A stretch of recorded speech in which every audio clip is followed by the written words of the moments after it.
Things are gonna get crazy!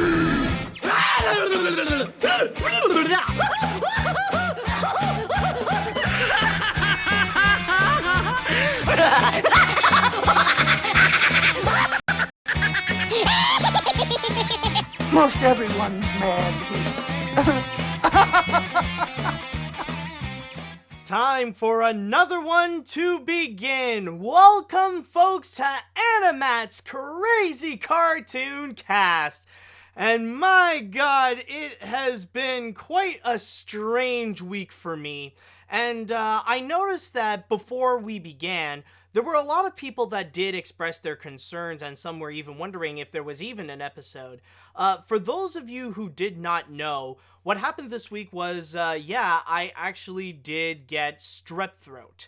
And it really did suck, especially when fatigue ended up hitting me hard, more so than usual, which gave me a little bit or a lot less time to actually work on my videos. So being sick, especially during this pandemic, it really sucked, especially when I freaked my family out where, especially in this time, they were always expecting the worst and stuff like that. But as you could tell, there is still an episode going, and I can gladly say for myself that I am doing a lot better because I was actually really lucky to notice it very early on, and I immediately went and called the doctor, and he prescribed me some antibiotics to go and take, and ever since then, I'm doing so much better. I think at this point, it's almost over right now, and I would probably say that by the time I finish my pills, which is probably on Tuesday, I believe, it's gonna be all over. Like, I know it's going to be done. Like, I can feel, like, just a tiny bit, kind of like a little piece of food that's, like, stuck in my throat. Like, that's just a little bit of what's left from the strep throat, but otherwise, other than that, I am doing perfectly fine so far. And also, there's another thing that I would like to mention, and I would like to make a little bit of a comment and a shout out, is regarding last week's guest, or one of last week's guests that appeared here in AniMat's Crazy Cartoon Cast, Saberspark, because this week something unbelievable has actually happened, and many people thought, like many people would say before, that it would be impossible for a cartoon reviewer to do so, but now it has actually happened. He has officially surpassed 1 million subscribers on his YouTube channel, which is absolutely unbelievable and such an amazing accomplishment. And like I said before, there was once a time where it was considered impossible for a cartoon reviewer to even surpass 1 million subscribers, or it would be like almost mythological for one to even surpass 500,000 subscribers, because not even Pan Pizza himself would be able to go and get over that.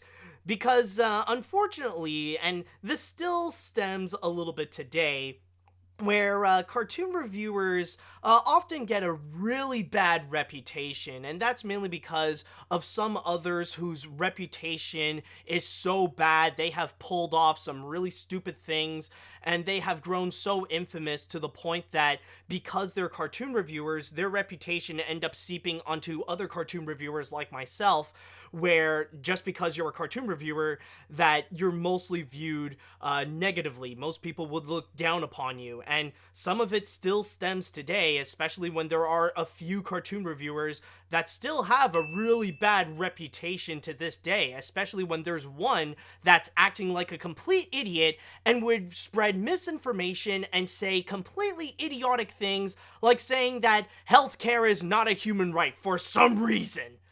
But despite all that, at least we know that there is someone like Saberspark who is able to go and beat the odds and even go and produce some really great quality content. And especially, I just need to mention that with Saberspark's videos, he never does it alone, because I know that there's always a team of different people behind him to go and work on his stuff, like to do research and to help him out with stuff like thumbnails or editing or other elements as well. And in fact, there are people who are cartoon reviewers themselves that actually do help out Saberspark. Like, I know Cosmodor would help him out, Paleosteno helps him out, Jim Gizriel helps him out often.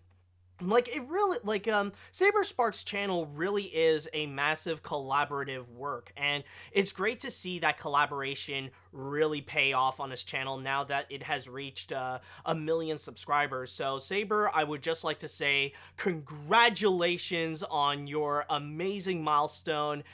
You truly are an inspiration for many internet reviewers on the internet and many cartoon reviewers like myself, and hopefully we will see more people follow your footsteps, not only reaching those numbers, but also to get up to your level in terms of quality as well, because the quality of your videos are also an admirable trait of yours. So, with all that said, now with all that out of the way, it is now time that we are going to get into what we are here for in the first place, the podcast. So I would like to say to the chat wall, are you all ready for today's episode of AniMat's Crazy Cartoon Cast? Let me hear it, folks. Are you all ready for this? So let's see. Yes, all right. People are all set. People are all ready. That is wonderful to hear. All right, that's great. Perfect.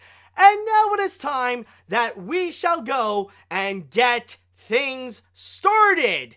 And with our first story that I have over here, I'm going to talk about a little bit of an update that has happened a couple of months ago. If you may remember, sometime at the end of February, there was a bit of an unexpected news that apparently Bob Iger somehow decided he would step down as the CEO of the Walt Disney Company and give that position to Bob Chapek. However, that wouldn't necessarily mean that he would completely leave Disney for good. It meant that he's no longer the CEO, but he would stick around as executive chairman and stick around in the board of directors until when his contract would end at the end of 2021, I believe. Well, however, things have changed, and especially the fact that nowadays, considering that we are in a pandemic and it's really causing some serious problems for Disney, it now looks like Bob needs to go and stick around a little bit, even as a CEO. Yes, there's an article here from the New York Times called "Bob Iger Thought He Was Leaving on Top, Now He's Fighting for Disney's Life," in which they had a little bit of a discussion with Bob Iger, where he has officially revealed that he is taking back his position as the CEO of Disney, at least for the time being, so that he can manage to keep Disney under control during the coronavirus pandemic. Because as you guys probably know, the way that Disney is affected by this, they have been hit extremely hard, down to the point where their stocks look like a massive slide. Like, not even Splash Mountain or that big slide at Blizzard Beach cannot be steeper than that stock just going down because of this whole pandemic. Now, some people could say that there are some things that are going better for Disney, including Disney Plus, where now it has more than 50 million subscribers, which is great. But compared to many of their other stuff, well, there are plenty of other businesses where they're not only doing terribly, but they're pretty much closed off by now. Maybe not necessarily everything, because ABC is still a little bit open to show some shows. You also got their animation department, regardless if it's television or feature film, where they're still working on it, but the animators have to work at home. But then you got their theme parks that are completely closed off. You got their movie department that is completely closed off. And even sports is completely closed off. Like, right now, the only things that ESPN can really show right now is just esports, and that's it. So now the gamers have to fill in the time for ESPN to go and present some content for them if ESPN really wants to show some sports. They're desperate to the point that even video games can count as sports, even if it is like Madden or FIFA or whatever. But going back into this, so as you can imagine, times are very, very tough for Disney right now, and Bob Iger ultimately decided that he has to stick around at Disney if he wants to save the company, if he wants to make sure that things are going to go well and that things don't immediately go and crumble down. Just to go and read you a little quote here from my source here at the New York Times. Just want to make sure there is a good quote. And there's a little bit of an explanation onto how, like, why Bob Iger specifically needs to stick around as a CEO. In fact, there's a good quote here coming from Richard Plepler, who is the former HBO chief, as he states, "It's a matter of great good fortune that he didn't just leave. This is a moment where people first and foremost are looking for an example of leadership that has proved itself over an extension period of time, and Bob personifies that. And considering that Bob Iger has been the CEO of the Walt Disney Company for more than 14 years, and this year it would go to 15 if he would stick around by October. So with a leadership like that, like Bob Iger definitely is someone that people at Disney need to show that things are going to be okay, like a proper leadership to make sure the company can remain stable during this entire pandemic that's closing off most of their departments. And from there, they have also discussed, hello? Oh, fudge nut. What the? Oh, there we go. Okay. Okay, so I was wondering, it's like, what the fridge is going on? Okay, no, it's just, my computer froze for a little second. I don't know, like, what the fridge happened there. Okay, anyways, we're back to normal. Anyways, where are we? Yes, going back into here, it also discuss about what's going to be Bob Iger's game plan after the pandemic. What is Disney gonna do afterwards? And of course, there is a lot of talk regarding how they are going to reopen the parks and what they are going to do.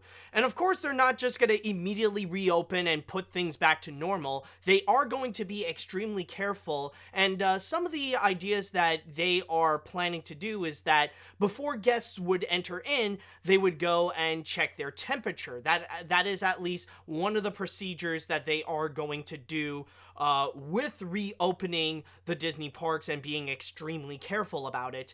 And also another major plan that they are going to do is going to be regarding the and also some people are saying that it's just a rumor. Well, it's pretty much confirmed in this article. I think it is pretty much legit now. But anyways, another major change that is going to happen is regarding television. That is going to be a big game changer here, where like studios have considered to like maybe change their minds on this to do something about it, but now Bob Iger, especially with this pandemic, has officially stated that like now is the time to actually do something about it. I just need to make sure I find the right place for it where it states. I know it said so.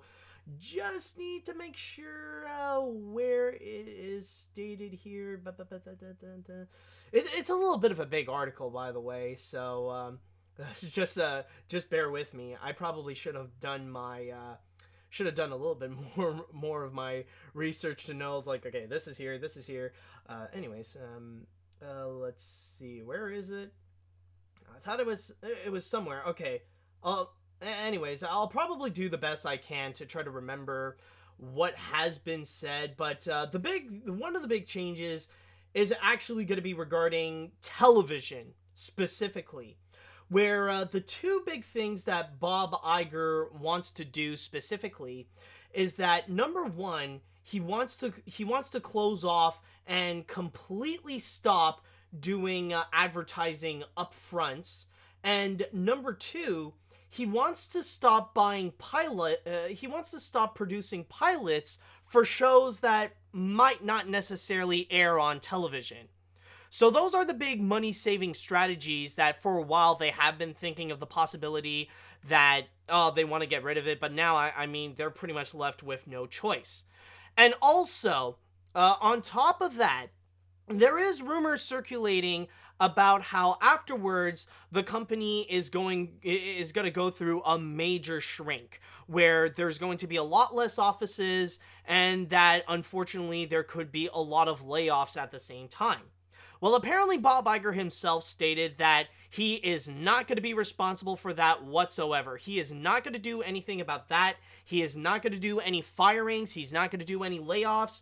But and some people are saying downsizing. I think that is the proper word for that. But he's not going to do anything about downsizing, but he's not promising that there won't be any downsizing. He pretty much he stated that if there is going to be any downsizing that will happen, that will be the decision of his successors, of Bob Chapek and the board of directors there. That's going to be their decision. So basically, I know that it pretty much is a mouthful what I said, but the big thing is that now Bob Iger is back as the CEO, or at the very least, by the time this whole thing is going on. Like, until the pandemic is fully over, until the world is safe, Bob Iger will still remain as the CEO of the Walt Disney Company. Now, from there, a lot of people have commented that it seemed a little bit too much of a coincidence that Bob Iger had to step down as the CEO and give the position to Bob Chapek just before this pandemic occurred and really hit North America hard. It seemed a lot like a coincidence that Bob Iger is noticing what's been going on in China and a little bit more in Europe and how that's been growing, and he was just looking at it going, hey, yo, Chapek, come here.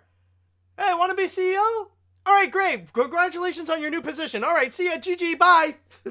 Like, it seemed too much of a... it is true that it is too much of a coincidence. And, some people might go and criticize on the position of Bob Chapek, that maybe he's not necessarily doing that good of a job if it meant that Bob Iger has to step in and return as the CEO. Well, that is not necessarily the case of any of that. It's not the case with the timing being too coincidental, and it's not the case that Bob Chapek is doing a bad job. In fact, the person that I feel sorry the most in this case is actually Bob Chapek, mainly because he stepped in as a CEO at a very, very bad time. I mean, you can't step in as a CEO and your first job is to make sure you save the company from total destruction because of a global pandemic. I mean, that is way too big of a responsibility when first stepping in as a CEO. That's a little bit too much.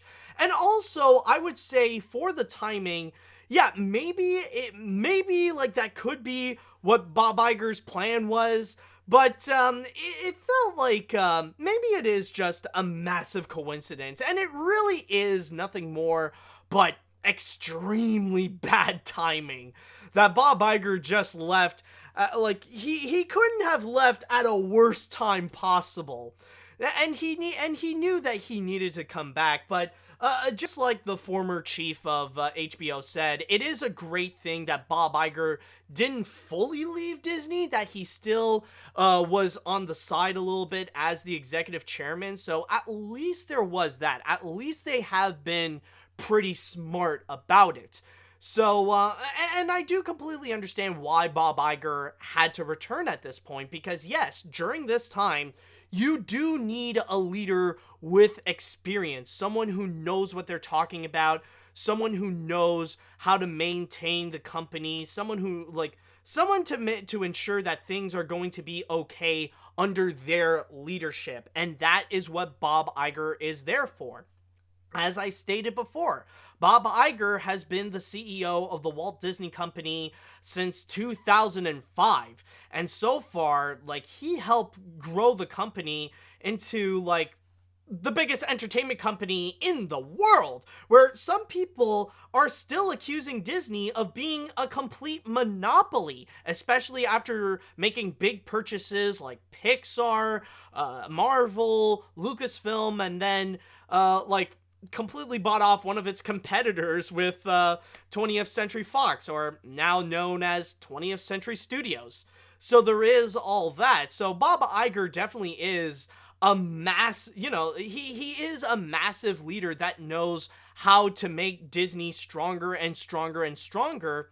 So Disney would need a leader like Bob Iger to go through this pandemic, where this whole thing is hitting the company hard, but Bob Iger has to ensure that the company does remain strong, even when businesses are just crashing down all over the place, like at the Disney parks, like with their movie businesses, and all that kind of stuff. So really, like, maybe not many people are not necessarily fans of Bob Iger, but maybe Bob Iger is the CEO that they need to maintain Disney, to make sure that there is a Walt Disney Company after this, to ensure that, like, the worst case scenario wouldn't happen, and that some random company is going to come in and completely buy off Disney. That's why, like, you might remember a few weeks ago where there was the discussion that I brought up regarding the possibility and the rumor of how, like, a company like Apple could come in and buy off Disney, considering that their stocks and their price have really gone lower and lower and lower, to the point where a multi-billion-dollar company can come in and just completely buy them off, no problem. So that's basically Bob Iger's job right now. And yeah, I guess right now you could say the changing of the Bobs have to be put on hold, or we are now experiencing the re-changing of the Bobs, where now Bob Chapek needs to be put on the side, and now Bob Iger has to take the helm, at least during the time of the pandemic. So when things are going to get easy, then Bob Iger can come back as the CEO, or when Bob Chapek can come back as the CEO of Disney, so that he could start off well and not worry about this whole pandemic screwing the company over. So that's pretty much the big thing that is going on with this whole situation. And with that said, I would like to go into the chat wall, and I would like to ask you guys, how do you feel about Bob Iger coming back to be in charge of Disney during this pandemic? Do you guys think he will do a good job taking charge of Disney to make sure they will survive? Do you think Disney is screwed? So let me know what you all think. Oh, and by the way, going back into my sickness, yes, I have been drinking lots and lots and lots of water. Stay hydrated, folks. Like, even during this whole pandemic, it's always important. You gotta wash your hands and drink a lot of water. Stay hydrated. Let's see now. Oh my god, I never expected Bob, the legendary Bob, to come back. But considering what's been happening in 2020, we need this man. We know Bob can't have Disney fall again, like in the Dark Age, or the Disney post-apocalypse year in the early 2000s. And people say Disney is a powerhouse and huge monopoly. No one is perfect. Yeah, exactly. And I mean, with a company like Disney, like, practices like social distancing is what's really hurting the company. I mean, like, you can't really stay 6 feet apart and go to the movies and watch a movie, or go to the theme parks. I mean, like, imagine doing social distancing and then having stupidly huge lines like at Splash Mountain or Rise of the Resistance, or like whatever ride is in Avatar Land or stuff like that. Oh my god, like, they would go, like, those or like, freaking, like, even for Peter Pan's Flight, those lineups are gonna go all, like, the Magic, like, you'll have the Magic Kingdom at Walt Disney World, the lineups for Peter Pan's Flight will go all the way down to freaking Epcot! That's the thing with social distancing, like, it doesn't work with Disney's model of business! Alright, anyways, what we got here? Well, this was unexpected, but to be fair, this is a time where they could potentially need the lad. Good luck to Iger taking back the mantle, but I can't help but feel like this development can be described as, well, farewell folks, I'm off to new and better things. Oh, and there's a massive COVID-19 pandemic. I'm back, bitches! Yeah, yeah, it's almost like a cat. It's almost like a cat that's leaving and just coming back. It's like, okay, screw this, I'm out. Actually, no, I lied. I'm coming back. All right. Anyways, let's see now. Am I the only one who finds it weird that we talk so much about the CEO of Disney? I can't tell you the name of the CEO of AT&T and Comcast to save my life. Haven't gotten a single clue. I know that things aren't going well for Disney, but I think they would be fine by the end of the day. I wouldn't be surprised if they focus more on TV production and keep the water parks and a few attractions closed longer. Yeah, that could be a possibility. Well, not just TV productions, but also film productions as well. And I guess to answer your question, I mean, it is true that it does seem strange that, like, among all the CEOs, like, somehow the Disney ones are really recognizable. Like, somehow, like, we can, like, there are some people out there who can even go and completely list off all the CEOs that worked at the Walt Disney Company, that can go off, like, like, like, we got, Ron Miller, you had Ron Miller, you had Michael Eisner, and then you got Bob Iger, and then soon we'll have Bob Chapek and stuff like that. But I guess it's more because of people's personal connection to Disney, how, there are Disney fans like me whom all their life is all about Disney, and sometimes, like, we would want to go and look for the names for the people responsible for leading the charge of the company that really did influence our lives. So that's why a lot of people are very familiar with the names of Bob Iger and Michael Eisner especially. So it could probably be that. It's mainly because of people's connection with Disney more than anything. Anyways, let's see what other comments that we would have over here. Here's a better idea for Bob to do than just canceling several upcoming TV shows for costly reasons. Well, it's not, hold on a sec, it's not really canceling upcoming TV shows, it's canceling the idea of pilots. I just want to go and clarify that. It's canceling the idea of just making an expensive pilot just to end up not happening. I think, like, his strategy is going to be fully going forward with a TV show or just not. Like, really, I think the pilot is just going to be reduced to the pitch, and that's it. Anyways, going back to this comment, instead of having them all delay for a few more years until the virus thing is completely gone, I mean, several people have so many ideas for shows with the whole coronavirus thing. It is a downer that the shows will not see the light of day just yet. But to have the show fully scrapped before production begins brings many hopes and dreams lost. I'd say delay the shows could also reduce costs. Well, again, the thing is just like, maybe what's going to be happening now is just to do the pitch. You need to go and create a pitch, right? Like, you just have to do a really, really convincing pitch in order for them to go and accept the movie. Like, or to accept the show. That if they're going to accept it, then they got to be fully, like, right now, they're either going to be fully committed or not. It's like, okay, we'll accept your show, you're going to do a whole season of it. They're not going to, like, at this point, there is no maybes anymore. That's the sacrifice of the pilot. It's to sacrifice the maybe portion of it. So that's the thing. They're either fully committed or they're not. So anyways, let's go back over here. And I'll go and read one more comment before we're going to jump onto the next story. Well, this is first I've seen a news that a person was supposed to leave the company, but now he refuses to.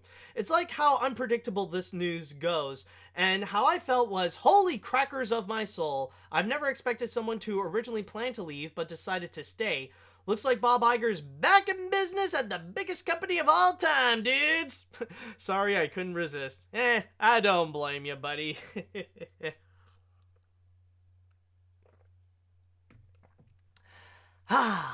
All right. Now, for our next story. The next one that I have over here, we're going to be sticking with Disney. And this is a news that, let's be honest, folks, we have all been expecting this. We all knew this was inevitably coming. I mean, Disney tried to take a little bit of a risk, and they thought that, maybe this can stick around. Maybe they'll see if the June release date will happen, but ultimately, nah, man, nah. That ain't gonna be happening, pal. We knew it has to inevitably occur. And what I'm talking about is Soul. Yes, Pixar's Soul is going to be inevitably delayed. But not just Soul. It's also Disney's upcoming animated film from Walt Disney Animation Studios, Raya and the Last Dragon.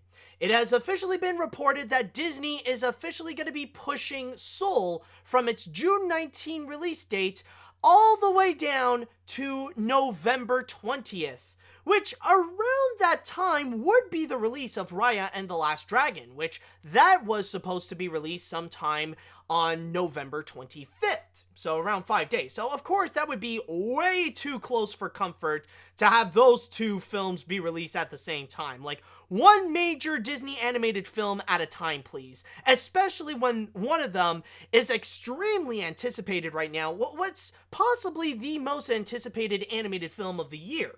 So we can't really have Soul and Raya at the same time. So what Disney decided to do is also delay Raya, and now has a new release date of March 12th, 2021.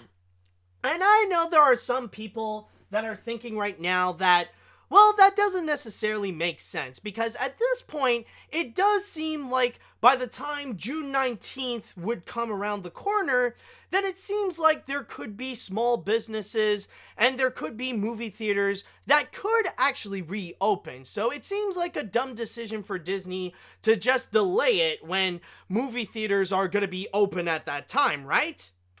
Well, no. I think there is a pretty logical reason right now. Because I understand that this week, holy crap, have some people been completely restless when it comes to these social distancing practices. Like, down to the point where in some places in America, there have been some idiots that are doing some massive protests to say that they want to end social distancing. That at this point, I think they've pretty much unmasked themselves, where they're no longer considered pro-life or all lives matter, where they just want to go and open the economy, where they pretty much show that they don't care about the coronavirus anymore. They don't care if there's a massive spike and that maybe 1 million people might end up dying in the US alone. They just want to reopen the company and put things back in business. They don't care about who's dying. They value the economy over the lives of others, obviously.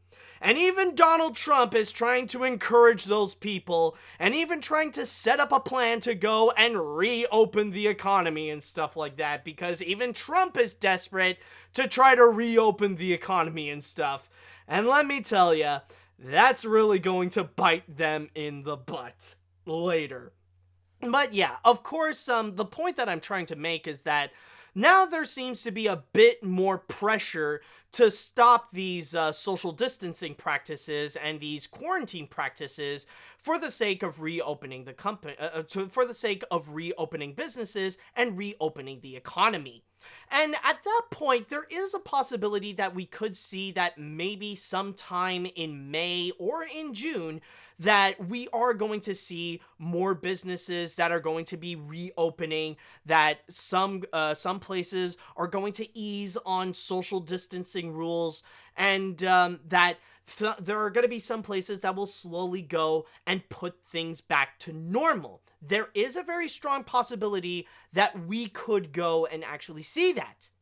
However, even if the case would be that on June 19th, we are going to see some businesses go and fully reopen, that could actually be the case. Even at that, though, that doesn't necessarily mean things are immediately back to normal, especially with the psychology of people. Now, yes, there could be some places that could actually reopen, but keep in mind, with the coronavirus, we have to go and take this one step at a time. And let's be honest, we don't fully know. Like, the thing is, even though I am saying that there is a chance that, yeah, maybe on June 19th, a lot of businesses are going to be reopened and even movie theaters are going to be reopened, we don't fully know if that would actually be the case. And especially, we don't fully know how things are going to be with the coronavirus. Maybe things are going to be much better in North America, or maybe things are going to be much worse as well. And I mean, yeah, sure, I know that we are at the point where there are some places that are slowly reopening as well, like in China, and even in some places in Europe where some cases are that have been way too extreme, like in Spain, where they're starting to ease on social distancing practices.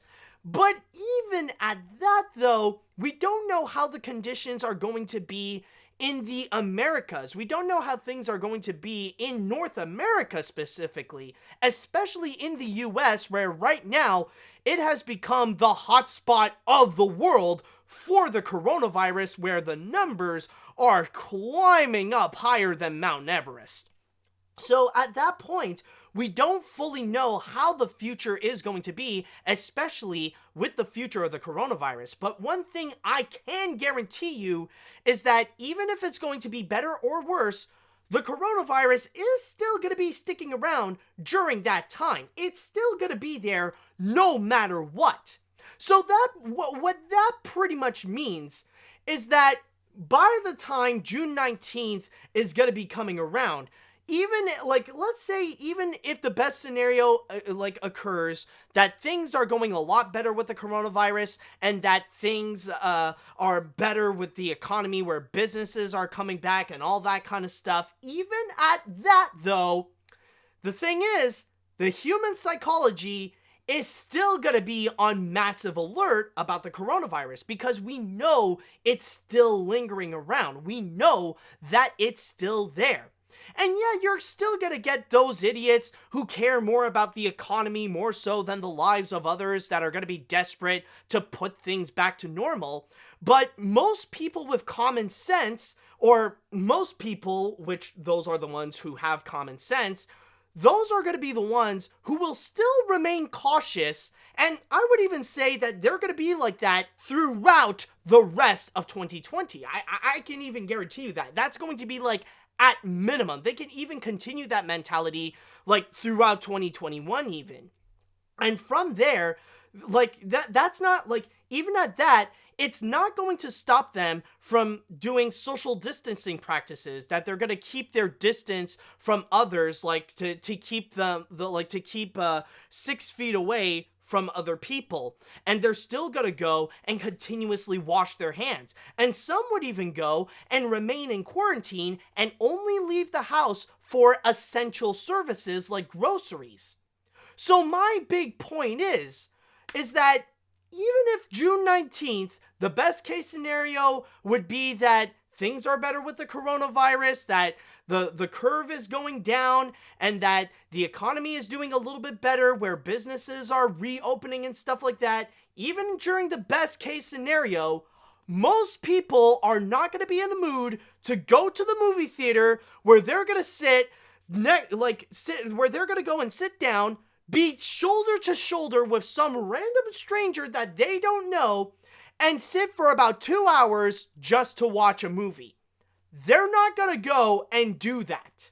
So ultimately, I think in this case, Disney has done a smart choice. Like, unlike the potato-minded orange, Disney is showing proper leadership here and doing the right thing to go and delay Soul, and even Raya and the Last Dragon. And I think it is a smart, like, honestly, I think it is the right thing to do, especially in terms of the release dates, because, like, with Soul, of course you gotta move it to sometime in the second half of November, because right now what Disney is doing is basically tradition right now, because It's at the point where every year during American Thanksgiving, around like November 20th or 25th or what around that time, like during American Thanksgiving, there's always a new Disney animated film that would come out, regardless if it's coming from Disney or if it's coming from Pixar, because even Pixar is doing that a little bit. Sure, they had that one massive screw up with The Good Dinosaur, but it did go extremely well with Coco. At least they did have that. And on top of that, that release date has been doing extremely well for them, especially with last year with Frozen 2, which went on to become one of the highest grossing animated films ever with like, more than $1.4 billion at the box office. So yeah, it's been doing that release date, that time has been doing extremely well for them. So I think it's also going to do extremely well for Soul as well. And then there is the case of Raya and the Last Dragon, where that's going to be moving on March 12th, 2021. Now, I know recently March 2021 is going to be an extremely interesting time, because now we know there's going to be a lot more Anyways, apparently some gas wants to go and stir up. Going back to what I'm talking about, with Raya and the Last Dragon, and especially with March of 2021, there seems to be a little bit more competition with movies, especially when Sony Pictures decided to put their summer movies, the summer movies that were supposed to be coming out this year, and they decided to move those onto March of 2021, specifically Ghostbusters Afterlife and Morbius. But I think Disney can still do pretty well on their own. I think Raya and the Last Dragon can still have a pretty strong chance in that March 2021 release date, because Disney has proven that they have done pretty well during that lineup as well, regardless if it is like one of their live action films or even one of their animated films.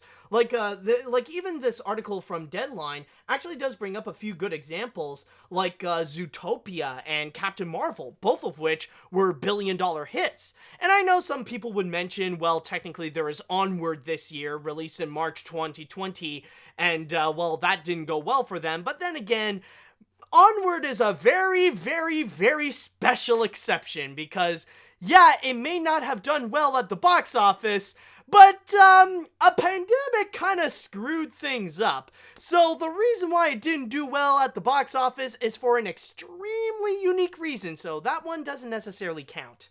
So overall, it is, like, on one hand, yes, it sucks and a little bit disappointing that we do have to wait a little bit longer for movies like Soul and Raya and the Last Dragon, especially for me when these are my most anticipated movies of the year. Like, I'm really excited to see what they got with Soul, and I'm really excited for Disney to release their first original animated film in like what's now going to be more than 4 years. Like, I'm really excited for both of them, but this is ultimately the right thing to do. This is what, Disney has no choice but to actually go and do this. And honestly, I do respect them for that. So, overall, yeah, I think this is the best thing to do for them. Alright, so with that said, let us go into the chat wall, and I would like to ask you all, how do you feel about the fact that, Soul and Raya and the Last Dragon has to be delayed due to the pandemic? How do you feel about the situation? Do you think this is the right thing Disney should do? Do you think this is wrong? Let me know what you all think. And I need to have a little bit of a drink now.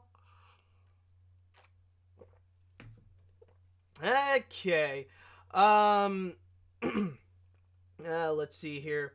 I'm really disappointed when Soul gets delayed to November of 2020. If No Time to Die or Godzilla vs. Kong make a lot of money, that means this would be a box office bomb. And also, is being long time Pete Docter film will be out in November. Last Pete Docter film came out in November, was his first film, Monsters Inc. But I'm really pissed off. This is not going to be straight to Disney Plus. This is not going to freaking happening. Oh boy. Might need to check on the spell. Might need to check on the wordings on that, especially like when you don't have to capitalize every word. You know, you don't have to capitalize every first letter of every word you have. Anyways. But honestly, yeah, okay, it is true that like Soul now is going to be facing some serious competition. Like, it will be going up against No Time to Die and Godzilla vs. Kong. So, and these are two other massively anticipated movies. But honestly, the fact that it is a Pete Docter film, the fact that it is a Pixar film, I think it can do extremely well. I think it's going to do fine against some major competition. Like, if this is critically praised, if people really do like it, then I think it's fine. I think it can do great even with the big competition. Like, sure, it might end up getting, maybe it's not gonna go and completely top No Time to Die or something, but I think it can handle itself pretty well. So, I'm not too worried about the competition that it would face. Alright, let's see now. I knew that this was going to happen sooner or later, even with the competition it will face in November, especially with how stupid many are about the coronavirus and social distancing. To quote Agent K from Men in Black, "A person is smart. People are dumb, panicky, dangerous animals, and you know it." Let's see.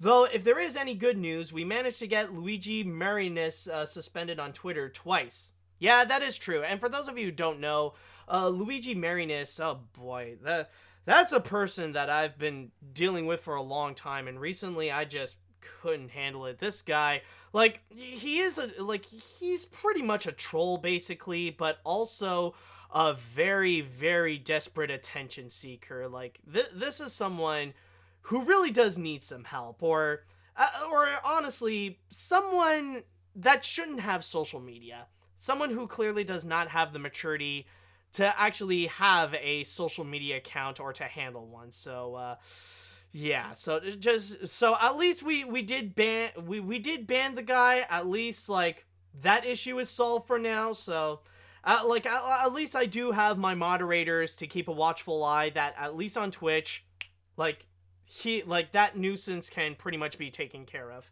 Anyways, back onto the story. Back onto this thing right over here. Let's see. I think Pixar and Disney made a pretty good move. Things might slow down in June, but let's be real here. Not everything is gonna work out. If Pixar took a step forward with Soul releasing it in June, they could 99% take a huge step back and lose so much money. They already broke the glass and blood with Onward. Why make that same mistake again? Also, Raya hasn't gotten a trailer yet, so continue production? Yeah, exactly. So, I mean, I guess, honestly, it's more of a, this, honestly, I would say, it's much more of a blessing for the crew at Pixar and Disney more than anything. I guess the delay for Soul, yeah, there's a lot of post-production things that they have to do that maybe they cannot just do at home, that maybe it deserves that long break. And then for Raya and the Last Dragon, well, honestly, I think that's a great thing for the animators because now they got a lot more time. That, right now, it's, they were given, 4 more months now to work on the movie? So, honestly, a lot more time to go and polish up and to create something amazing. So, honestly, this delay could definitely be a blessing in disguise. I mean, look at Sonic the Hedgehog. That film got delayed and had to make sure to fix up its visuals, and look what happened to that. It really did pay off extremely well. So, I honestly, I think for the crew and especially for the animators, this is definitely a blessing that they got more time. Let's see, what else do we got here? Well, I could summarize the animated movies of 2020. So far, Onward, a World of Warcraft movie, there's Sony's version of Titanfall 2, Scoob is Warner Brothers' new cinematic universe to compete with Marvel.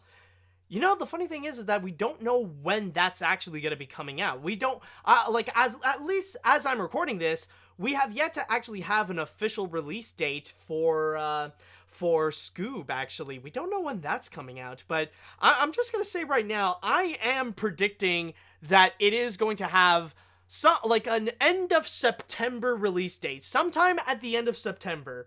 And yes, I am also predicting that it's going to make itself real close to Sony's Connected. Like Scoob is not going to be afraid to face some direct competition. So at least that is what I am predicting. Let's see, what else do we got? I'll read one more, and then we're going to jump on to the next story. Let's see. Oh, okay, this is an interesting one. Let's see. I'm not surprised, but man, am I disappointed. I thought I understand, although I understand it is for the best. They look like great movies, but I'm especially looking forward to Raya ever since it was announced at D23. The concept art and character designs look beautiful. At least I now have my most anticipated movie of 2021. And AniMat, if I may ask, are you looking forward to Soul or Raya more? Oh, crap, dude. Don't make me choose like that. Well, I guess for now, honestly, for now, I guess I'll say that I'm looking forward more for Soul, because we have seen a little bit more of that. We do have a couple of trailers of it, and we are a little bit more familiar with that. And so far with Raya and the Last Dragon, the only information that we have known of it is just from the D23 Expo, and that's probably the last time that we have fully heard of it. And that's pretty much it, unfortunately.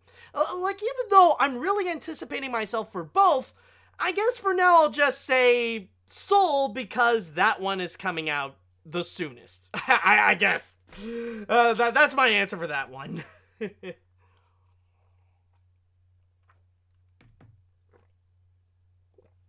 Oh, fudge nabbit! I almost forgot about one little thing. This is just like a quick little addition to this, but I just want to go and say that there is also one related news to this. It is a little bit of a delay as well, but this is like not as big as this. This is actually regarding the SpongeBob movie, Sponge Out of Water. Yes, that film also got delayed as well, but it's not that bad. I just wanted to add this as a little bit of an extra. The thing is that originally it was planned to be released on July 31st, but that ended up actually getting delayed. It got delayed, but only by 1 week. I kid you not. Right now it has a new release date of August 7th. So that's just a little bit of an extra that I just wanted to add that in. But no, this is not what I want to talk about. This is just a little extra piece that kind of accommodates with what I'm talking about with Soul and Raya and the Last Dragon. But anyways, okay, let's go and move on to the next story that I do want to talk about. And this is unfortunately a little bit of a sad one, because unfortunately, this week we have gotten a lot of deaths. More specifically, a lot of animation-related deaths. And some of them are actually related to COVID-19. Some have actually caught it and they've passed away because of that. Some of these include Anne Sullivan, who is a longtime ink and paint artist both at Disney and Hanna-Barbera. And then there is also Rick May, who is known as an actor, but mostly known to voice act in some video games. Probably the most well-known roles that he has done include Star Fox 64, where he provided the voice of Andros and Peppy Hare, and yes, he is the guy who actually said the legendary lines, "Do a barrel roll." And also, Rick May is the voice of the soldier from Team Fortress 2. So that is pretty much why you have seen all around social media where a lot of people quoted the soldier from Team Fortress 2, paying their respects to Rick May by saying that, "You were good, son. Real good. Maybe even the best." But the one death in particular that I would like to talk about is actually regarding an animation icon, where I just gotta say that if you guys have ever taken a course in animation history in college or in university, then there is a very strong chance that you have heard the name of this man.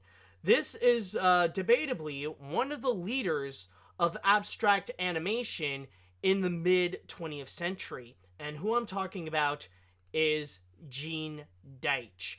This week, Gene Deitch has unfortunately passed away at the age of 95, where he died in his home in Prague, where he lived with his wife and fellow animator Zenka Najmanova, where pretty much what happened was that he's not a Czech, and he doesn't live in Czech. Well, he does live, but he's not from Czechoslovakia. He's actually an American animator. He was born in Chicago, but there was one day he decided to visit Czechoslovakia for a little bit in the 1960s. He thought he would just stay there for 10 days, but then suddenly he fell in love with this animator. He fell in love with Zenka, and from there he decided to ultimately stay. He decided to go and live his life there. But going back into Gene Deitch, for those of you who are not necessarily familiar, yes, he, like as I stated, the best way to describe him is that he is one of the leaders of abstract animation, especially after the period of UPA, where during the 1950s he actually did work in UPA, and then he would go on to become a creative director at Terrytoons.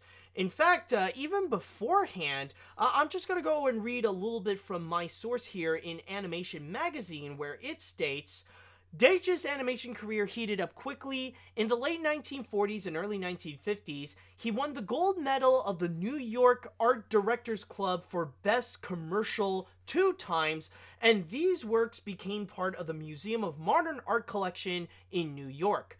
He worked at the iconic mid-century studio UPA before becoming the creative director of Terrytoons, creating characters like Sidney the Elephant, Gaston le Crayon, Clint Clobber, and Terrible Thompson.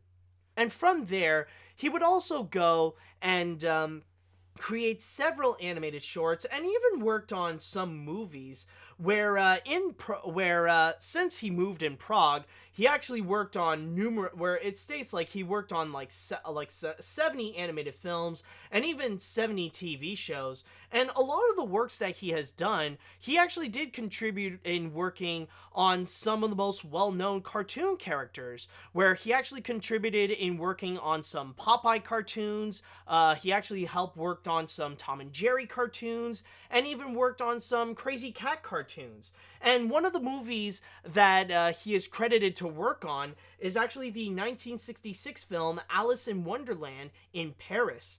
And believe it or not, he actually did get some awards actually for his animation work.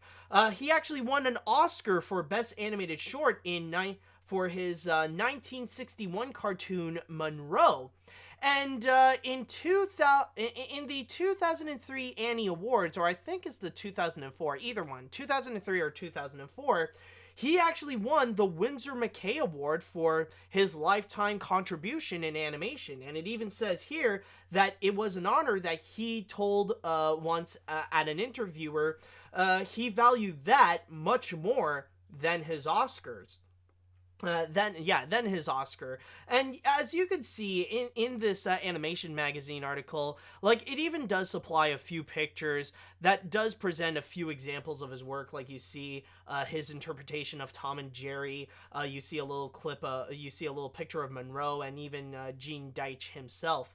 And on top of that, I forgot to mention that his last biggest work that he has done is actually, he wrote a book that is called, it's actually his whole memoirs called For the Love of Prague, that he released in 2018.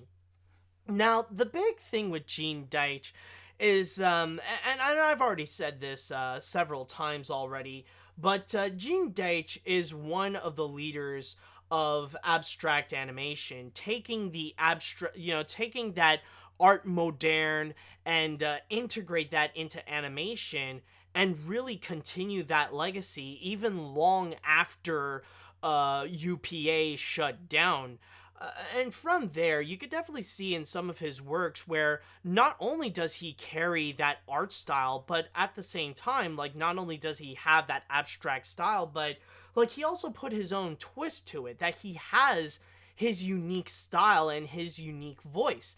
And I think it really is prominent with his cartoon Monroe. And I just want to say right now that if you guys have not seen his cartoon Monroe, I highly recommend it. And if you guys don't know Monroe, this basically, there is a little bit of a story where basically it's about this 4-year-old boy that got drafted into the army. It's about 8.5 minutes, but it is very much an interesting watch, especially if you are interested in animation. I highly recommend you go and see it. In fact, I'm going to give you a little bit of a clip to show you an example of his style. The sergeant couldn't speak English very well. He spoke in code. Oop, hold on a second.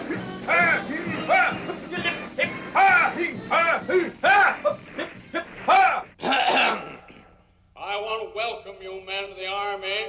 You meet us halfway, we'll meet you halfway. This is a time of world struggle. I'll explain the issues. Our side is in favor of God, the other side isn't. Any questions? It was all very simple. Even Monroe could understand. Okay, this won't kill you. Move up. Okay, let's go. This won't kill you. Come on, move up. Let's go. Okay. All right, I'll stop here. That little bit, I have to admit, is actually pretty funny. But you do see the style that he is presenting, that he keeps it a lot more simple, that he keeps the attention a lot more onto the characters and the story, where the focus is a lot more onto Monroe's situation, where, like, throughout this cartoon, there is no background. Like, we barely get much of a background, and like the most that we would get is just just a bunch of lines, or just like this monochrome piece of paper. And even like whatever's not in focus, well, they're just lines. Like that's all they are. Like, you look behind the you look behind the two doctors, like, you see like all these people that are in line, they're just, they're just they're just like people that are not colored. And even like the one image that we have here, like like, you do know where you see the focus. Like, you see all these like, you see like this giant crowd, but then like you got Monroe that's just sitting in the middle. That's where we have our focus. And we see, like, this is the part where we say, like, okay, this is like Monroe understands what this guy is talking about.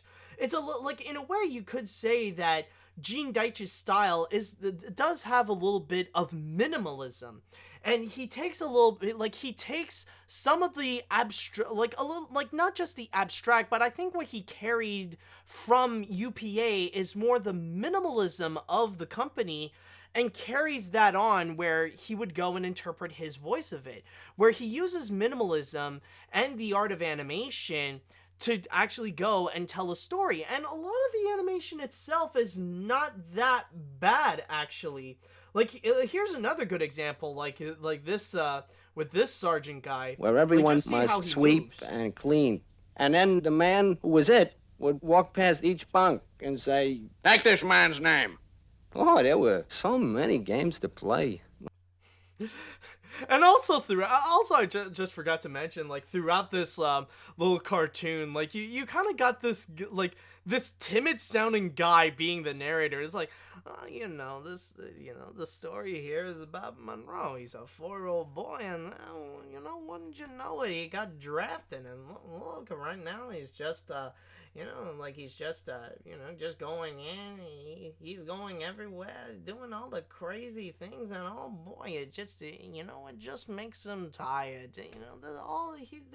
The army's doing all these crazy things to Monroe and telling him to do all these crazy tasks. It's funny to mention to this timid narrator, but what I wanted to talk about specifically, like, there are some good, like, you do have some good smooth animation. Like, this ain't the limited Hanna-Barbera style animation where it's choppy. Like, you could see the smoothness and like, there is a flow that's going with this guy as he walks towards Monroe. So from there, like, yeah, there is a bit of minimalism that you do see in his style, but like, this is not to say that Gene Deitch doesn't know how to animate. He's not a bad animator where he requires like a lot of limited animation. He knows how to draw. He knows how to animate and supply some pretty good and smooth looking animation. However, one thing that I will say, and this is a little bit of a criticism with the guy, is that if there are some flaws with Gene Deitch, is that he can definitely create his own cartoons extremely well. But give him an existing property, and oh boy, you got some strange results. And there have been a lot of talks about how he has done with his interpretations with Crazy Cat or Popeye. But probably one of his, if there is one thing that he's probably most well known of with his cartoons, like probably if there is one thing that a lot of people recognize the name Gene Deitch, is probably his Tom and Jerry cartoons. Oh man, let me just show you this one little clip from this Tom and Jerry cartoon called Down and Outing.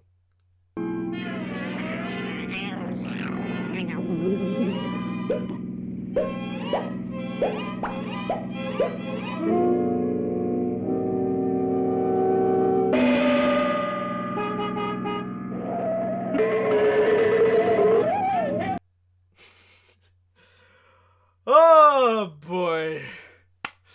Where the fridge do I begin with this? And obviously, it's not just the animation. Like, this certainly is not the same kind of animation that we saw before with Monroe. Like, it ain't like the sergeant over here. This is entirely different. This is a little bit more limited. But it ain't just the animation. It's the comedic timing as well. It's just, everything is awkward. It looks awkward. The speed is awkward. The tempo is awkward. Everything about it just feels awkward. It's just, there's something about it that just, it's not right. It's hard to find anything that feels right about it. And that's why a lot of people, there have been a lot of debates about the Gene Deitch Tom and Jerry cartoons. Now, there's not a lot. In fact, there's only been I think just 13 of them between 1961 and 1962, or at the very least in the early 1960s. And from there, a lot of people would go and debate either if the Gene Deitch cartoons are some of the weirdest Tom and Jerry cartoons, or if they're some of the worst Tom and Jerry cartoons.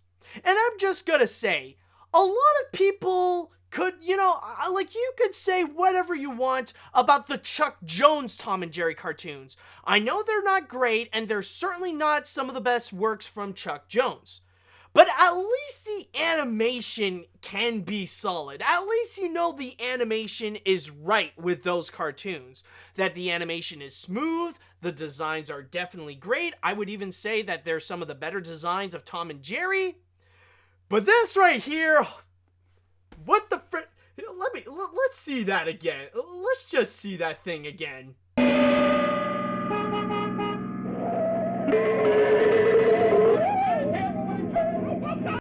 What the fridge? It's just all this. It's just, you gotta ask what the fridge. And and keep in mind, I know that there are some legitimate fans of the Gene Deitch cartoons.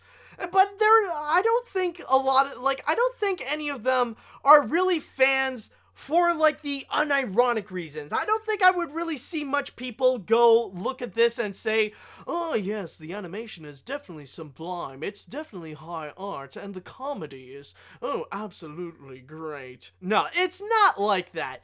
Like, the people who are fans of the Gene Deitch Tom and Jerry cartoons, they just love the weirdness. They know they're awkward, they know they're weird, but that's what they love about it. They love the awkward tempo and the awkward look of everything. They're fans of that.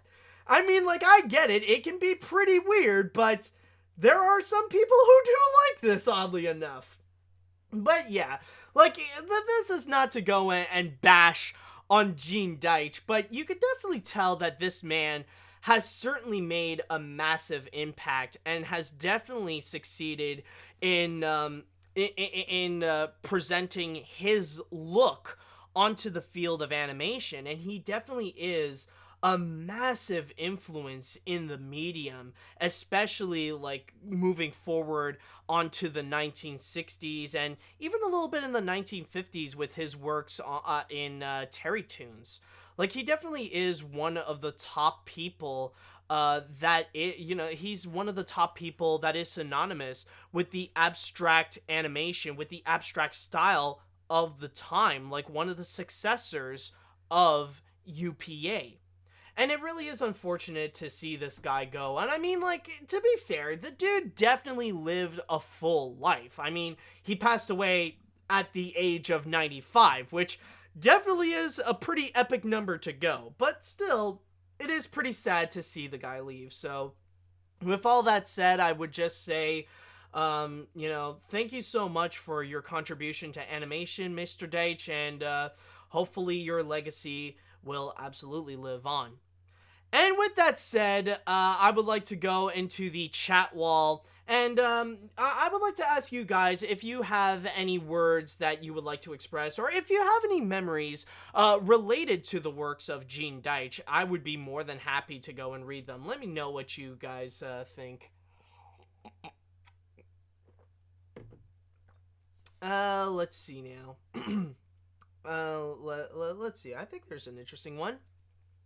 I am incredibly saddened that Gene Deitch passed away. I didn't get any news about his death, which makes me even more upset.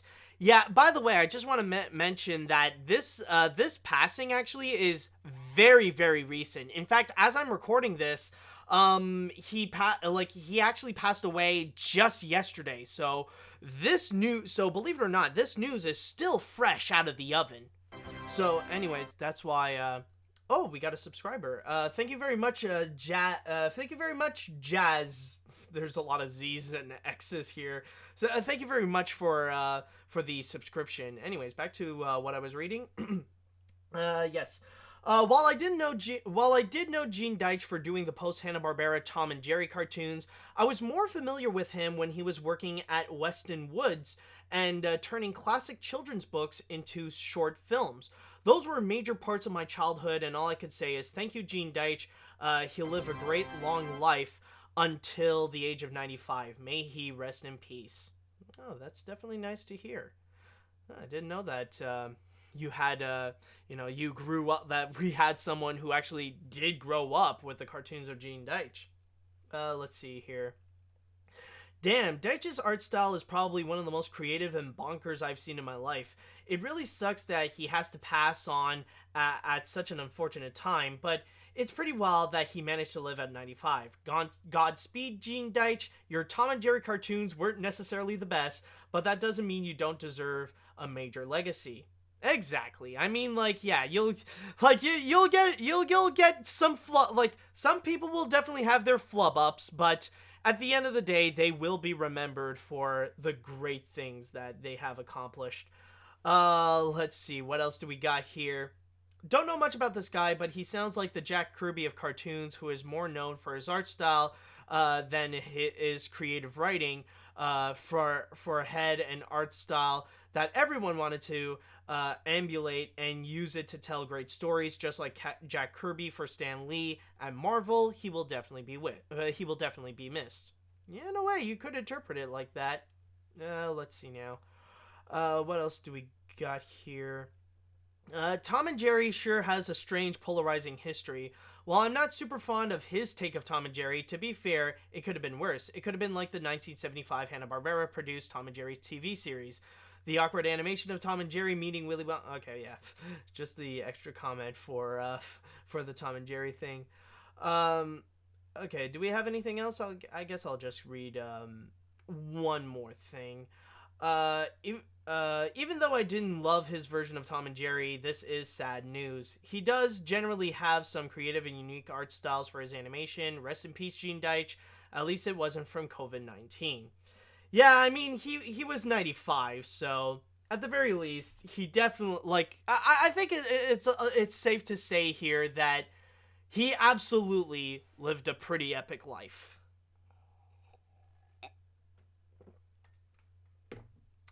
Alright, so, on our next story, we're gonna go and talk about a movie that seems like now every week I'm pretty much talking about this. And what I have to talk about now is regarding Trolls World Tour. Yes, you may recall last week it officially came out straight to video and maybe a few drive-in theaters as well.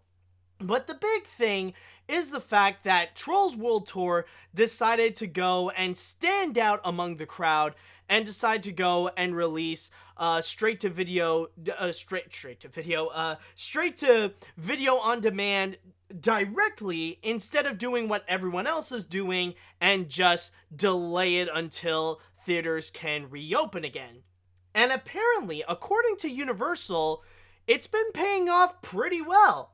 We don't know by how much, but it looks like they're paying off pretty well. In fact, Universal is stating that it has even broken records, where Trolls World Tour actually has the highest opening day and opening weekend release ever for a film released digitally.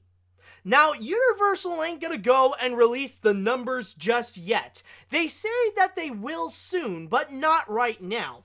But to read a little bit from my source here on the Wrap, it states, the film was the highest grossing video-on-demand title ever in terms of revenue, though no specific numbers were provided. The studio did add that the figures were approximately 10 times higher than of Universal's next biggest opening day for a traditional release date. But there is a little bit of evidence that this could legitimately be the case. There is a little bit of proof that maybe Universal is telling the truth on this one. And that is actually coming from many of the other video-on-demand services. In fact, it even say that it even broke the record for the biggest opening weekend ever for Fandango Now. And even said, I believe it was somewhere over here, that even Trolls World Tour was actually the most pre-ordered title of all time on Fandango Now. And on top of that, it has also hit #1 on places like Amazon, Comcast, Apple, Vudu, YouTube, and DirecTV. Now, I did talk about this a little bit last week, if you guys may recall, when I did bring up the subject of Trolls World Tour. Now, I did talk about a little bit as to why specifically Universal wouldn't necessarily go and immediately directly tell us the numbers of how well Trolls World Tour is doing. And honestly, I don't necessarily blame them for not releasing the numbers just yet. Like, immediately making these big claims, but not necessarily providing the proof of it. And that is mainly because of movie theaters. Because, as I've stated many times before, movie theaters are pissed off at Universal for even considering doing this with Trolls World Tour. And the fact that they have done it, well, they're already massively upset. And if they would go and release the numbers, then they would be even more pissed off, because then those numbers would go and have a little bit of a snowball effect, maybe influencing other studios to possibly do the same thing and release their movies onto streaming services instead of just waiting until the theaters would go and reopen. So that's the big thing with what Universal is doing with Trolls World Tour. And honestly, it is pretty much understandable, because Universal still wants to have a good relationship with movie theaters, and they're not going to go and immediately abandon them just yet. They're just going to go and wait a little, they're just going to go and try to experiment with Trolls World Tour, and that's pretty much it. But I do have a little bit of a feeling of when we are going to get those numbers, because they did promise us we will know soon when those numbers are going to be coming out. And it did state here that technically with Trolls World Tour, that technically, like, you can go and buy it for $20 for a 48-hour period, or like you can rent it for $20 for a 48-hour period. And apparently that whole thing is going to be going on for 30 days. And apparently after those 30 days, it's pretty much going to be done. So considering that it has come out on April 10th, then I'm expecting maybe after May 10th, when the whole digital, like when you can no longer go and immediately rent Trolls World Tour, then I got a feeling that after that, that's when we're gonna go and know what those numbers are. And that's gonna be my feeling on the whole situation. I could be wrong, but I got a feeling it could be that. And honestly, with, you know, like, even without that, like, even if we don't have the numbers, yeah, I do feel like it's definitely, it is absolutely believable, because, like, even after talking about it with plenty of other guests, like, I think I've talked about it with Jim, I talked about it with Saber, I talked about it with Paleo, and, with all those people, the thing is, like, of course, I mean, we're at the point that since everybody is staying at home, what else are they gonna do? And especially for families, this is a massive deal. This is definitely a much better deal than it is to go and put it out in theaters, where families would have to drive all the way to the movie theater and have to buy a ticket for each person, and then buy the popcorn and the sodas and stuff like that, and then immediately go and watch the movie. It is definitely a much cheaper alternative for the families. Yeah, it's not a good deal for people like me, you know, who just wants to watch, like, you know, I'm not going to be watching this with my family. You know, I'm not just going to, you know, it would sound stupid for me to go and spend $20 just so I could watch Trolls World Tour myself. In fact, like, it would be less expensive for me to go and watch it on the big screen alone. But in this case here, like, for families, it definitely is an incredible deal, and I can definitely see how there were a lot of families that were definitely taking advantage of this, that they were definitely buying this for their kids to go and watch it at home, and really, and plus the fact that it is 48 hours, like, they're not just going to be watching it once, that, like, it would definitely be something that they would go and watch it again and again and again and again for as much as they possibly could. And I have seen online where there have been some families that were definitely enjoying Trolls World Tour, and so far it has been getting more of a positive reception, where, like, even with me, I would say that so far it is better than the second film.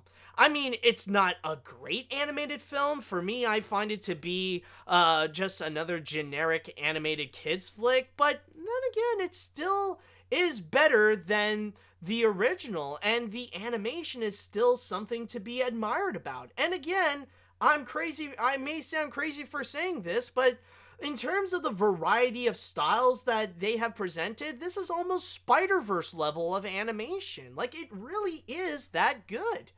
And so far, it is pretty believable, and it's, you know, maybe it's not as surprising as it may seem that it really does make sense for something like Trolls World Tour to actually have a great success when going straight to video on demand during this pandemic. I think Universal really pulled a very smart move by doing so, and I don't think at any other point Trolls World Tour would be as successful as it would already be right now.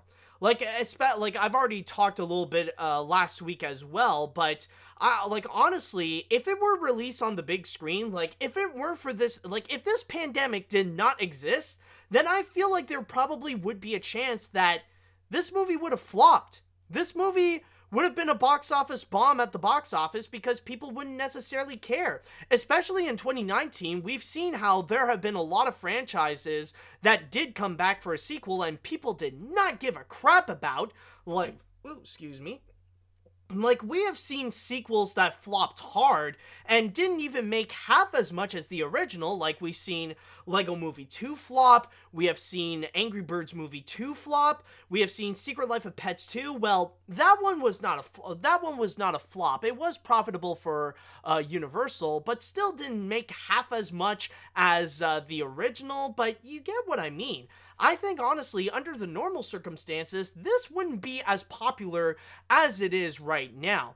I think, honestly, it really did take advantage in a unique case where kids are staying at home because schools are closed down and we are in a pandemic where everyone is staying at home. So, by putting it straight to video on demand, of course families are going to go and take advantage of it and have a very special family night where they could watch Trolls World Tour, or that some parents are just sick and tired of their kids, so they ordered Trolls World Tour just so they can have a kid distractor for the next 48 hours.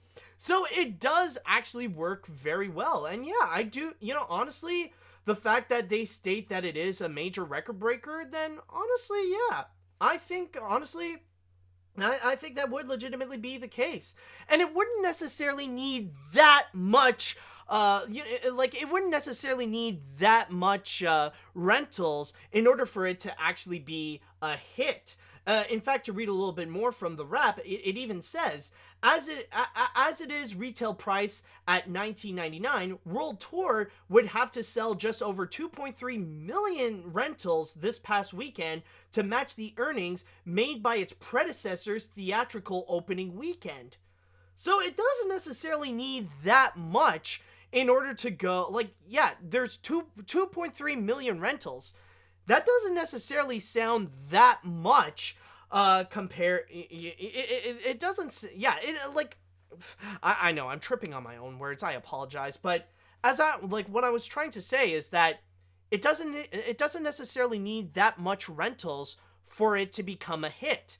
And I can imagine Universal will definitely turn a profit, and I don't think it'll find another opportunity like this one, but Universal took a risk on a very unique case, and it definitely paid off well. We don't know how much it paid off well, but we know that it certainly did. So with that said, I would like to go into the chat wall, and I would like to ask you all, what do you think about Universal's claims about Trolls World Tour being record-breaking? Do you think it's true with what they are saying? Do you think Trolls World Tour definitely is a hit? Do you think it might not be the case? Let me know what you all think.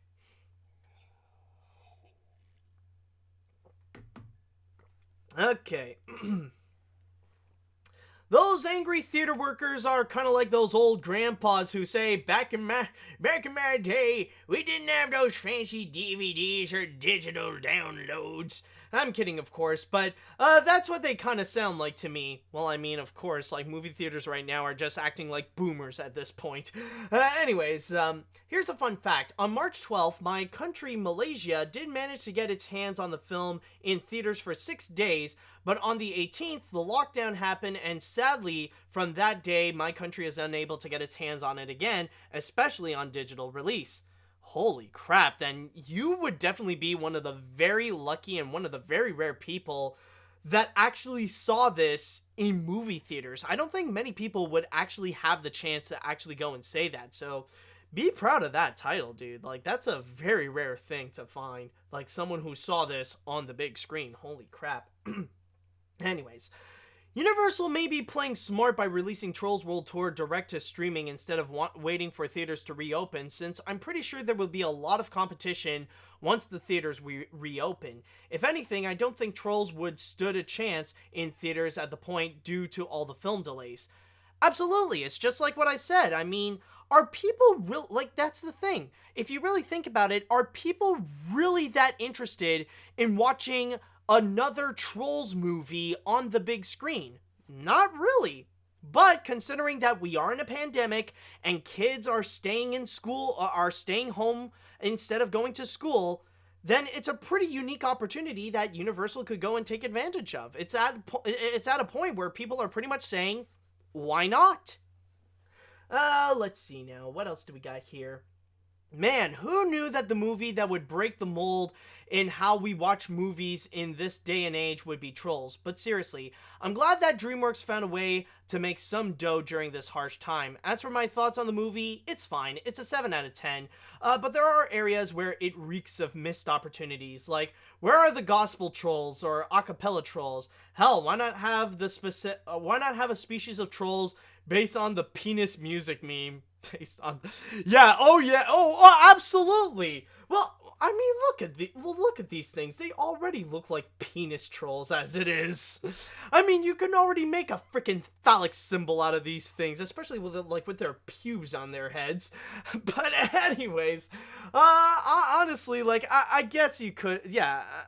In a way, it is true that there are definitely The concept that they've introduced is so fascinating, but also the fact that it is a Trolls movie, it ends up resulting in a lot of missed opportunities, so I understand where you're going with that one. Let's see now.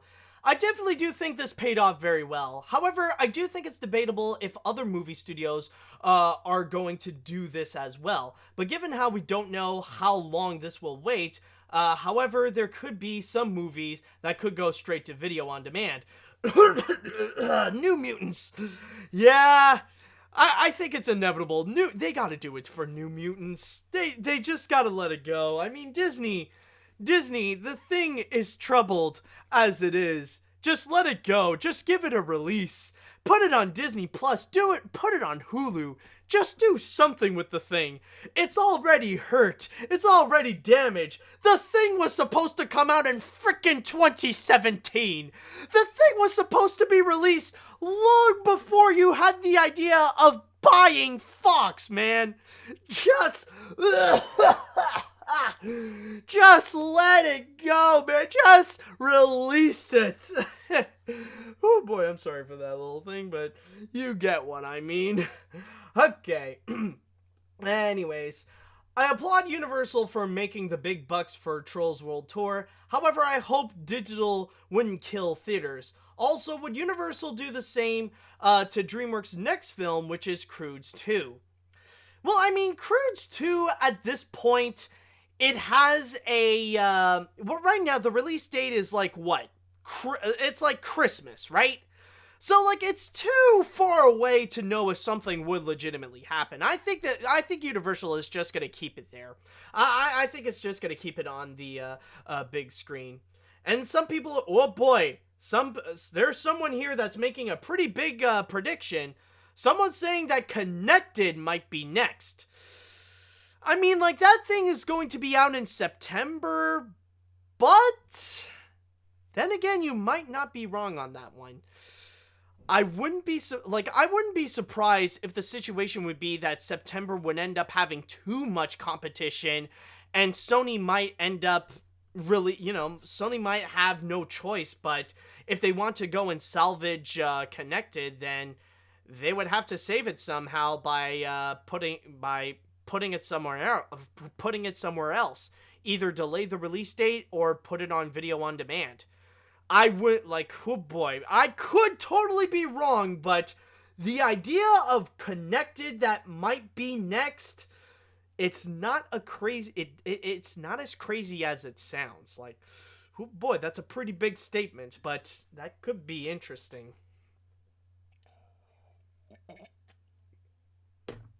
And so finally, we are at the point where we are at the grand finale. And what I decided to do for this grand finale is that I actually have a trailer that I want to show you. It's a little bit of a bonus miscellaneous, but it's something that would definitely intrigue for you film buffs out there. If you are a movie fan, then I think this show might be for you. And what I have here is going to be the upcoming series coming to Disney Plus, Prop Culture. So let's go and check this one out. I know it seems strange that the first image that we see here is a Ninja Turtle, but you'll get what I mean. Hold on a sec. There we go. Okay, just needed control on this thing. Alright, so let's go ahead and check out Prop Culture. Okay, stand by. Here we go. In a movie, every detail, no matter how small, is designed to tell you something. And ever since I was a kid, I've been obsessed with finding out more. I want to see it first. Come on. I'm Dan Lanigan, and I spent my entire life collecting artifacts from my favorite films. Now, I'm setting out to learn more about the props from the Disney movies that I love. Captain Jack's iconic frock coat. He rocks this costume. The actual Codalus. What? These are more than just props and costumes. This is a real cinema relic. It is. Sort of like me. These historic artifacts help tell the story of how these films were made. It's history. It's my childhood. And as a fan, does it have your smell? No comment. They somehow make you feel like you're a part of that story. Is that what I think it is? Is the original Aztec chest used in the movies. Wow. This was one of 2 stop-motion bugs. Feels a lot lighter than that. This is amazing. This is one of the nicest looking pieces I've ever seen. Oh, that's a pirate movie. You've gone back in time. It's a living, breathing world that you guys created. No film had ever attempted anything like this. It was like a dream job. I think about it every day.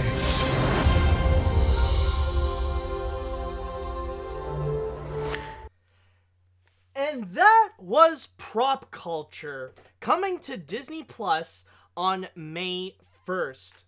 And from there, if you guys want to have a quick summary of what this is going to be a documentary series where movie prop collector Dan Lanigan, which as you could tell, this guy already has a massive collection of different props and different costumes. Like you already see, like there's some costumes here from like you see Hellboy that's here. And then you got hold on a second. Go back a little bit. Like you got the Ninja Turtle, and here's something that you never expect to see in a Disney thing ever.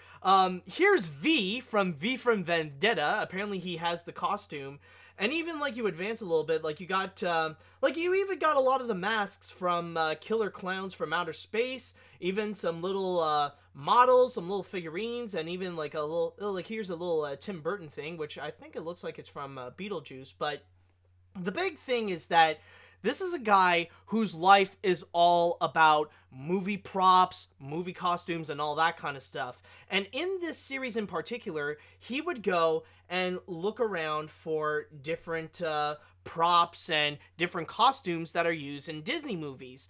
And a lot of the stuff that they have highlighted here, at least the ones that they have shown in this trailer, they include the Muppet movie, they include Pirates of the Caribbean, Curse of the Black Pearl, they got Honey, I Shrunk the, I was about to say Honey, I Shrunk the Audience, but no, that's a Disney ride. Honey, I Shrunk the Kids, they got Tron, they got Mary Poppins, what else do they got? For you animation fans out there, they also got The Nightmare Before Christmas, so there will be an episode dedicated to that. Just to glance around a little bit, what else do they have here? I said Mary Poppins. Oh, and of course they got Who Framed Roger Rabbit, where apparently it's possible that some of the stars could be coming back. Like we even got Christopher Lloyd coming in, reunited with his Judge Doom costume. So that's a little, that's a nice little piece. I guess there is a possibility that we could also see some special guest stars as well during this thing. And there is also a chance, like we even see like one little moment where Dan is going to be going to the Disney parks, like he's going to go to Disneyland, because it is true that in Pirates of the Caribbean, you could actually find some things that are actually from the movie, like the props from the ride are also the same props from the movie as well. So that, that's a cool little trivia there. So that's basically the whole thing. And also, there is one thing that I would like to comment. Oh, and someone even commented, technically, there's also Chronicles of there's also like this moment here with there's Chronicles of Narnia, which is kind of weird to say right now. It's like, oh god, it's true. They got the Chronicles of Narnia again, because it's kind of weird what happened actually, because technically with Narnia is that it started, like with the first two films, it started out with Disney, and then Narnia ultimately decided with the third film that they would move with Fox. But then Disney owned Fox, so now they got Narnia again. Oh my god, that is actually pretty true. Holy crap. Alright, anyways, yeah, that is true that they did this. It's actually pretty funny, but one thing that I want to comment about is actually this prop in particular. And this is honestly coming from a weird memory, and you can correct me if I'm wrong on this, but I have a feeling that I think I have seen this prop with my own eyes before. I think I have. And if you don't know which one it is, it's the one where Roger Rabbit, where he ran out the window and he made his own print from the window itself. If you've seen the movie, then you probably know what I'm talking about, where he ran through the window, but the prop, but then you see a real life crashed window that has his exact shape. And the thing is that I think I might have actually seen this one, where there was a moment at Disney's Hollywood Studios, or way back when it was called Disney's MGM Studios.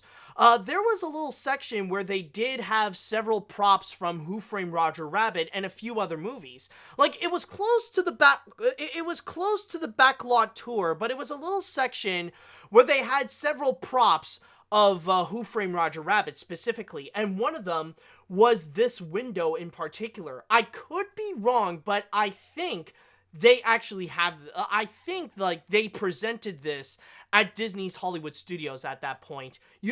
Maybe someone could, okay, holy crap. I knew it, I was right. I did see it. Someone did confirm it was at Hollywood Studios for a while. I knew it. I knew I saw this thing.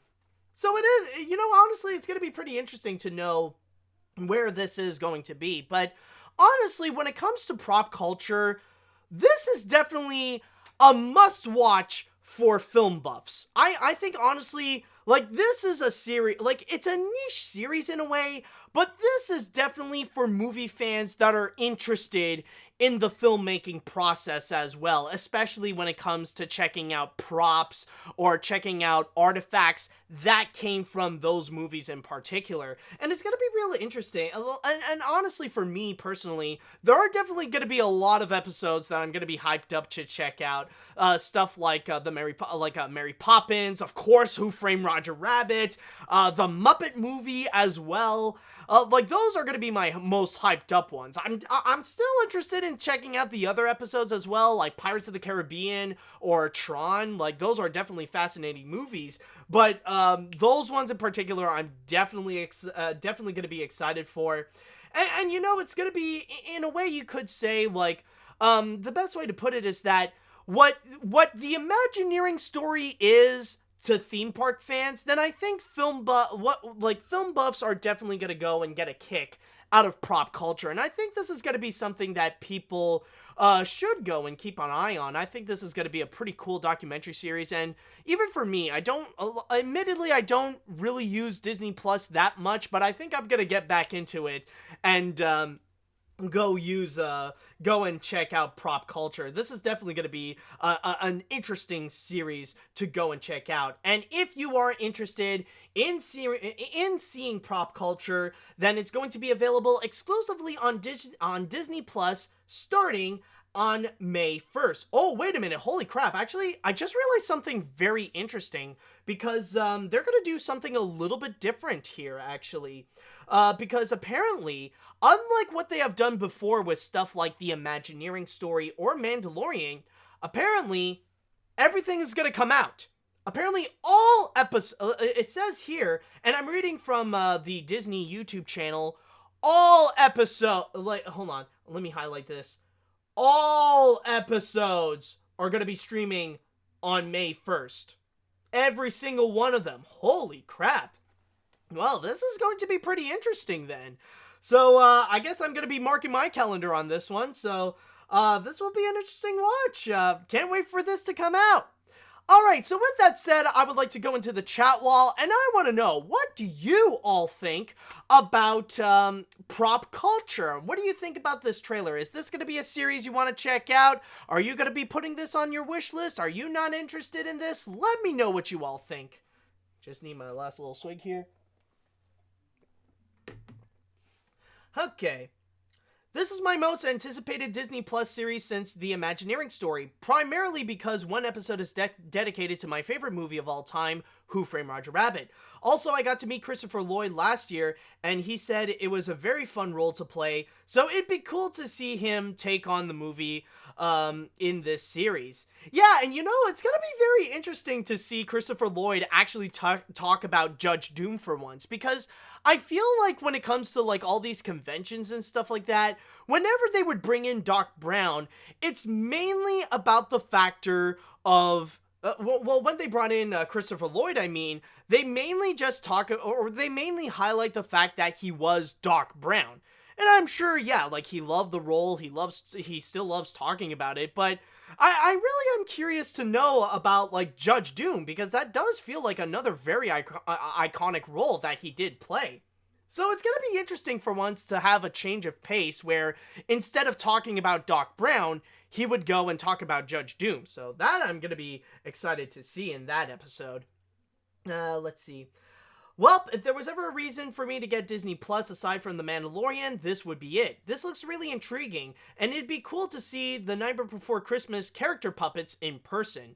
Oh my god. Yo, those character puppets, I just gotta say that if I, like, it's one of those I want to buy if I were rich kind of things. Like, I would love to legitimately own, like, one of the main characters from The Nightmare Before Christmas, or, like, to own a Jack Skellington puppet that was actually used in the movie. That would be absolutely epic. It would be, like, a massive investment. I wouldn't be surprised if the price would be, like, in the 6 digits, but that would still be amazing to have. Alright, let's see now. This docuseries looks really cool. This is the first time I've watched the trailer, and I'm even more excited about it. I can't wait to see those Roger Rabbit props, and the Christopher Lloyd appearance is gonna be awesome. Also, can we please appreciate the very punny title of the show, Prop Culture? Well, yeah, of course. I mean, like, yeah, there is that little pun. I guess you could take... Yeah, I'll give you the time to appreciate that. Yeah. You guys know how I feel with puns. Anyways, let's see.